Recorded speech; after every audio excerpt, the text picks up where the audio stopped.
और महालक्ष्मी सेल्स आपके लिए तैयार है लेटेस्ट कंज्यूमर अप्लायंसेस के साथ। Branded air conditioners, best brands, best offers के साथ आपके लिए अवेलेबल है महालक्ष्मी सेल्स में। एयर कूलर्स जो आपके पूरे घर में ठंडी हवा से आपके दिन को और खुशनुमा बनाए। Single door refrigerator, double door refrigerators, inverter battery, deep freezers, विजी cooler, LED televisions, semi and fully automatic washing machines, water purifier, RO plus UV, आटा चक्की, water dispensers, water coolers, mini refrigerators, सभी appliances बेस्ट ब्रांड्स के best offers के साथ आपके लिए available है Mahalakshmi sales में। शुक्रवारी झालेल्या महासभेत नगरसेवकांनी पाठपुरावा विभागातील त्रुटींवर जोरदार नाराजी व्यक्त केली होती।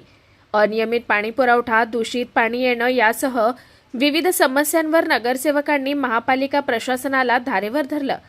मात्र वेळ अपुरा पडल्यानं त्या दिवशी पाणी पुरवठ्याच्या विषयावर सविस्तर चर्चा होऊ शकली नव्हती। ही बाब लक्षात घेऊन सोमवारी दुपारी महापौर अश्विनी निकम यांच्या मार्गदर्शनाखाली महासभा सभागृहात नगरसेवकांची विशेष बैठक आयोजित करण्यात आली होती। या बैठकीस पालिका आयुक्त मनीषा आव्हाळे यांच्यासह संबंधित विभागाचे अधिकारी उपस्थित होते। सुमारे 2 तास चाललेल्या या बैठकीत 50 पेक्षा अधिक नगरसेवकांनी सहभाग घेत आपल्या आपल्या प्रभागातील पाणी पुरवठ्याच्या समस्या मांडल्या। पाणी येण्याची वेळ, कमी दाब, गढूळ पाणी, पाईपलाईन गळती अशा अनेक अडचणींवर सविस्तर चर्चा झाली। अखेर पालिका आयुक्त आणि महापौर यांनी थेट प्रत्येक प्रभागात जाऊन पाणी पुरवठ्याच्या समस्या प्रत्यक्ष पाहून त्यावर तात्काळ उपाययोजना केल्या जातील अशी ठोस घोषणा महापौर अश्विनी निकम यांनी केली।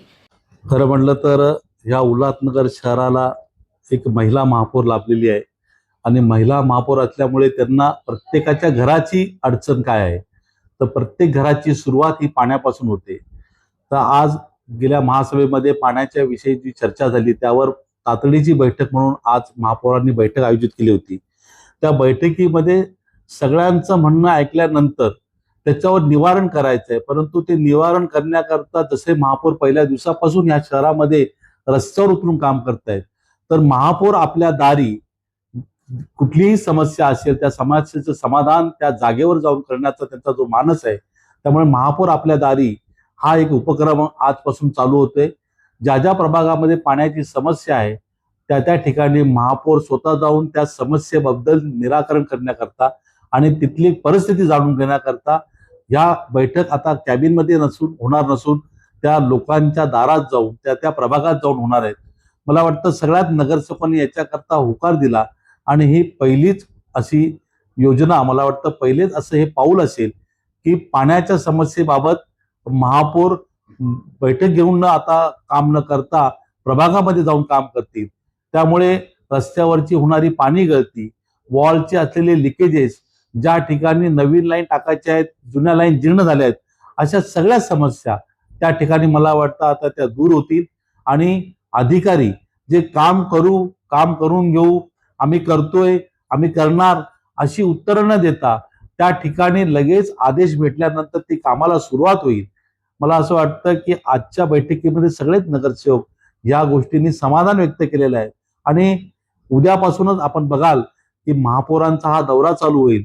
त्यामुळे समस्यांचं निराकरण होण्याकरता लागणारा कालावधी आता तो संपणार आहे आणि हळूहळू कालांतराने या उल्हासनगर शहराची पाण्याची व्यवस्था नीट आणि सुरळीत होईल, एवढं मी आपल्या माध्यमातून सांगू इच्छितो। पुढील 20 दिवसांमध्ये 20 प्रभाग आणि त्याचा प्रॉब्लेम सॉल्व्ह आहे। पुढील 20 दिवसामध्ये 20 प्रभाग नाही, एकाच प्रभागामध्ये बऱ्याच ठिकाणी अशा काही समस्या आहेत की जिथे वॉलचं काम करायचं बाकी आहे, काही ठिकाणी छोटे मोठे लिकेजेस आहेत, काही ठिकाणी कोणारच्या माध्यमातून लाईन टाकायचं काम चालू आहे परंतु अद्याप ते पूर्ण झालेलं नाहीये, काही ठिकाणी जुन्या लाईनी ज्या गंजलेल्या आहेत त्या ठिकाणी बदली करायच्या आहेत। परंतु हे सर्व काम महापौरांच्या आदेशाने त्या कामाला वेग येईल आणि कालांतराने म्हणजे ह्या वर्षभरामध्ये, कारण एका दिवसामध्ये महापौरून एका दिवसात त्या वार्डात काम होणार नाही, परंतु ते काम तातडीने मार्गी लागेल जेणेकरून महासभेमध्ये गदारोळ होणार नाही आणि लोकांना पण असं जाणवेल की शिवसेनेच्या वतीने आज सेना युतीचं जे आमचं जे सरकार आहे त्या वतीने महापौर स्वतः रस्त्यावर येऊन त्या ठिकाणी काम करतायत आणि अधिकाऱ्यांना काम लावतायत। या निर्णयामुळे नगरसेवकांमध्ये समाधान व्यक्त करण्यात आलं असून लवकरच नागरिकांना दिलासा मिळेल अशी अपेक्षा व्यक्त होतीये। Bureau report, Swanand media, Ulhasnagar. ताज्या घडामोडींसाठी स्वानंद न्यूजला सबस्क्राईब करा आणि बेल आयकॉनवर क्लिक करा.